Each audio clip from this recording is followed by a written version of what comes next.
नमस्कार, मैं हूं आपके साथ रोहित। दो गृह मंत्रियों की अदावत जारी है।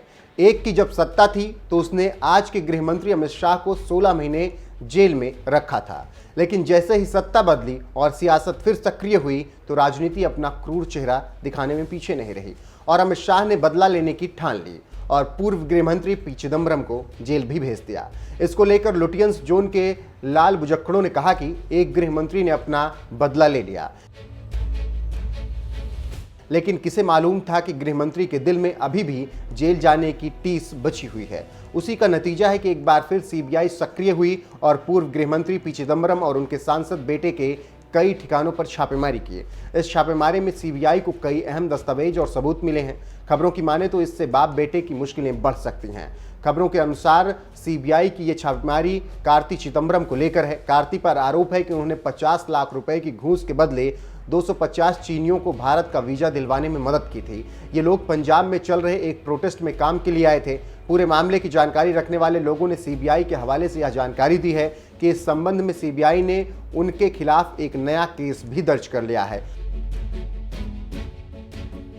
मंगलवार सुबह ही दिल्ली से लेकर चेन्नई तक सीबीआई ने कांग्रेस सांसद कार्ति चिदम्बरम के 7 ठिकानों पर छापेमारी की। आरोप है कि कार्ति चिदम्बरम ने 250 चीनियों का वीजा बनवाने में मदद की थी और लगभग 50 लाख रुपए की घूस भी ली थी। खबरों की माने तो जिन चीनियों की कार्ति ने मदद की थी उन लोगों को पंजाब के मानसा में स्थित एक पावर प्रोजेक्ट में काम करने के लिए भारत आना था। यह प्रोजेक्ट एक निजी कंपनी द्वारा चल रहा था। सीबीआई ने चेन्नई स्थित कार्ति चिदम्बरम के घर के अलावा मुंबई, ओडिशा, कर्नाटक और पंजाब में भी अलग अलग लोकेशंस पर छापेमारी की है। इसके अलावा पी चिदम्बरम और कार्ति चिदम्बरम जिस घर में रहते हैं वहां भी सीबीआई की टीम जांच के लिए पहुंची थी। सीबीआई इस बात की जांच कर रही थी कि चीनी नागरिकों को ये वीजा किस दौरान दिलाए गए थे। बता दें कि वीजा जारी किए जाने का मामला होम मिनिस्टर के अंतर्गत ही आता है और अगर गृह मंत्रालय वीजा जारी करता है तो ये सरकार का मसला है और गलती सरकार की है, लेकिन इसके पीछे बदले की राजनीति काम कर रही है, ऐसा अभी तक लग रहा है। अगर चीनियों को वीजा अप्लाई हुआ तो वीजा सरकार ने क्यों दिया और अगर दे दिया गया तो फिर कार्ति पर छापेमारी अब क्यों हो रही है। खबरों की माने तो इन मामलों को लेकर एजेंसियों का कहना है कि इसमें होम मिनिस्ट्री के तत्कालीन अधिकारी भी जांच के दायरे में आ सकते हैं।